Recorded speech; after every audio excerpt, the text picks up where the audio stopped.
হয়ে গেছে। সুবহানাল্লাহ। এবার ইহুদি অবাক হয়ে গেলেন, ইহুদির চোখে পানি আসলেন, ইয়া রাসূলুল্লাহ, রে মদিনার নবী,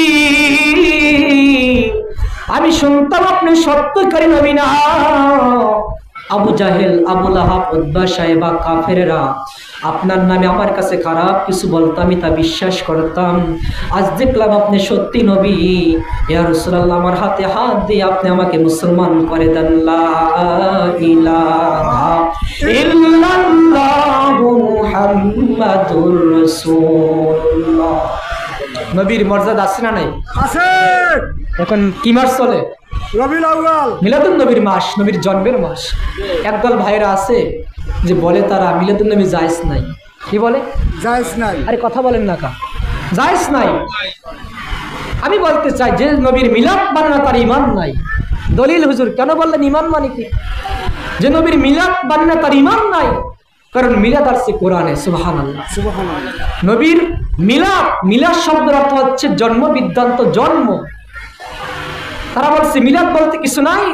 আমি বলতে চাই মিলাদ হচ্ছে নবীর জন্ম। যদি দুনিয়ার নবীকে, নবীর জন্মই না হতো তাহলে দুনিয়া নবী আসতে পারতো? জি না। আগে জন্ম কি, আগে কি? জন্ম। মায়ের পেট থেকে আগে বের হবে, এটাকে কি বলে? জন্ম। জন্ম বলে। তারা বলছে জন্ম বলতে কিছু নাই। নাউজুবিল্লাহ। কোরআন বলছে আছে মাওলুদ, কোরআন বলছে আছে, তারা বলছে কিছু নেই। তাহলে বোঝা যায় তারা কোরআন মানে না, তাদের ঈমান নেই। তারা বলে সিরাত নিয়ে আলোচনা করেন, সিরাতুন নবী মিলাদুন নবী মানতে চায় না। সিরাত মানে জীবন, মিলাদ মানে জন্ম। সিরাত মানে কি? কথা বলেন, সিরাত মানে কি? জীবন, মিলাদ মানে জন্ম। এখন আপনারাই বলেন, পৃথিবীতে মায়ের পেট থেকে সন্তান যখন বের হয় সেটাকে বলে কি? জন্ম। বের হয় 1 বছর যায়, 2 বছর যায়, 10 বছর, 20 বছর, 30 বছর, তার জীবন সামনে চলতে থাকে, এটাকে বলে জীবন। এটাকে কি বলে? জীবন। আগে আগে কি? আগে হতে হবে জন্ম, পরে কি? জীবন। পরে জীবন। এখন তারা বলতে চাই মিলাদ মানি না, সিরাত মানি, জন্ম মানি না, নবীজির জীবনই মানি। আমি বলবো নবী যদি দুনিয়ায় না আসতো, নবীর যদি মিলাদই না হতো, তাহলে নবীজির জীবন কিভাবে হইতো? কথা বলেন।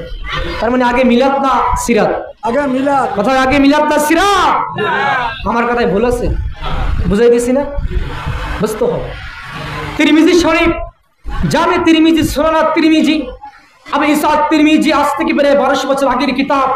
তিনি লিখলেন 203 পৃষ্ঠা, ওখানে লিখে দিয়েছেন বাবু মা জাআ ফি মিলাদিন নবী সাল্লাল্লাহু আলাইহি ওয়াসাল্লাম। তিনি একটি কিতাবে বাব কায়েম করেছেন, যদি নবীজির মিলাদ না থাকতো তাহলে তিরমিজি শরীফ 76 কিতাব, হাদিসের কিতাব, পৃথিবীর জমিনে একটি কিতাব, তাহলে সেটার ভিতর তিনি বাব কায়েম করতেন না। তার মানে নবীজির মিলাদ লাগবে না লাগবে?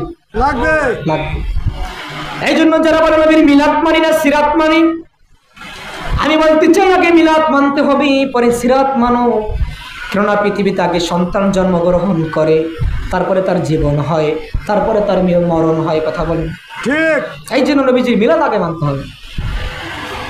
ভাইয়ের আমার গভীর মনোযোগ বলতেছিলাম, আল্লাহর হাবিব এর সাহাবায়ে কিরাম প্রায় 1,24,000 সাহাবী, তারা যেভাবে নবীকে মানছে, নবীর আদর্শ মানছে, কিন্তু আবু জাহেল, আবু লাহাব সেরকম মানে তারা ছিল চাচা, রক্তের বংশের লোক ছিল, কিন্তু তারা নবীজিকে মানে নাই।